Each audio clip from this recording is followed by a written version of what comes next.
Assalamualaikum teman-teman. Halo, perkenalkan nama saya adalah Hanifal Majid dari Prodi Bioteknologi Universitas Aisyah Yogyakarta. Jadi di sini saya akan menjelaskan tentang ekspresi gen protein caspase-3 pada jalur apoptosis. Nah, mungkin pertama-tama kita akan mengenal apa sih caspase itu. Jadi, caspase adalah keluarga protease sistein yang berfungsi sebagai efektor utama selama apoptosis untuk pembongkaran sebagian besar struktur seluler secara proteolitik termasuk sistoskeleton, cell junction, mitokondria, RE, Golgi, dan nukleus. Nah, sekarang kita akan berlanjut ke caspase-3. Jadi apa sih caspase-3 itu? Caspase-3 adalah protein yang relatif kecil terdiri dari dua subunit 12 dan 17, yang masing-masing mengandung 3 dan 5 fungsi thiol. Kemudian kita akan berlanjut ke apoptosis. Jadi, apoptosis merupakan bentuk kematian sel terprogram yang menghilangkan sel-sel individu dalam suatu organisme dalam mempertahankan struktur keseluruhan jaringan di sekitarnya.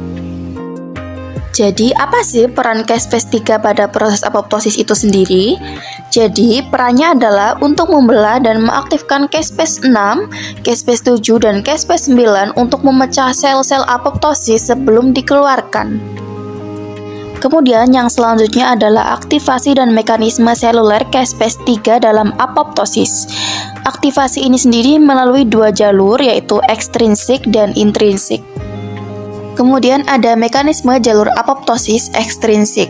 Yang pertama adalah stimulasi jalur apoptosis ekstrinsik. Jalur ini diaktifkan ketika ligan spesifik berikatan dengan reseptor kematian di permukaan sel. Kemudian dilanjut dengan rekrutmen FADD ke reseptor kematian. Pengikatan ligan ke reseptor kematian memicu perekrutan FADD ke reseptor tersebut. Kemudian ada pembentukan kompleks DIS. FADD berasosiasi dengan procaspase-8 atau procaspase-10 melalui DID effector domain atau DAD membentuk multiprotein yang kompleks yang disebut DID inducing signaling complex atau DIS. Kemudian dilanjut dengan aktivasi caspase-8. Pembentukan DIS memfasilitasi pembelahan dan aktivasi procaspase-8 menjadi caspase-8 aktif. Kemudian selanjutnya ada dua jalur sinyal tipe 1, caspase-8 langsung memotong dan mengaktifkan caspase-3, menyebabkan kematian sel. Sedangkan jalur sinyal tipe 2, caspase-8 memotong BID untuk mengaktifkan BAK dan BAX. Kemudian selanjutnya adalah pembentukan pori pada mitokondria. Aktivasi BAK dan BAX membentuk pori pada membran luar mitokondria, melepaskan protein dari ruang antar membran. Kemudian dilanjut dengan aktivasi kaskade caspase. Pelepasan protein mitokondria mengaktifkan kaskade caspase yang berujung pada aktivasi caspase-3. Kemudian dilanjut dengan eksekusi apoptosis, yaitu caspase-3 aktif, kemudian menyebabkan pemecahan protein seluler penting mengarah pada kematian sel secara terprogram.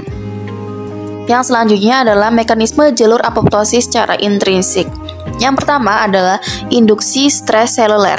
Stres seluler memicu jalur apoptosis intrinsik yang melibatkan aktivasi protein keluarga B sel limfoma 2. Kemudian dilanjut dengan aktivasi BAK dan BAX. Protein BCL2 homologous antagonis killer atau BAK dan BCL2 associated X BAX diaktifkan membentuk oligomer. Kemudian dilanjut dengan pembentukan pori pada mitokondria. Oligomer BAK dan BAX menginduksi pembentukan pori di membran luar mitokondria. Kemudian dilanjut dengan pelepasan protein di intermembran space. Pembentukan pori ini menyebabkan pelepasan berbagai protein dari ruang antar membran mitokondria ke sitoplasma, termasuk sitokrom C. Kemudian dilanjut dengan pembentukan apoptosom. Sitokrom C berikatan dengan apoptik protease activating faktor 1 yang menginduksi oligomerasi APAF1 untuk membentuk kompleks yang disebut apoptosom. Kemudian ada rekrutmen dan aktivasi procaspase-9.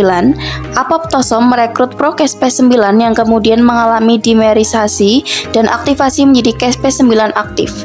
Kemudian dilanjut dengan cascade aktivasi caspase. Aktivasi caspase-9 memicu cascade aktivasi caspase lainnya. yang pada akhirnya mengaktifkan caspase 3 dan caspase 7. Kemudian yang terakhir yaitu eksekusi apoptosis.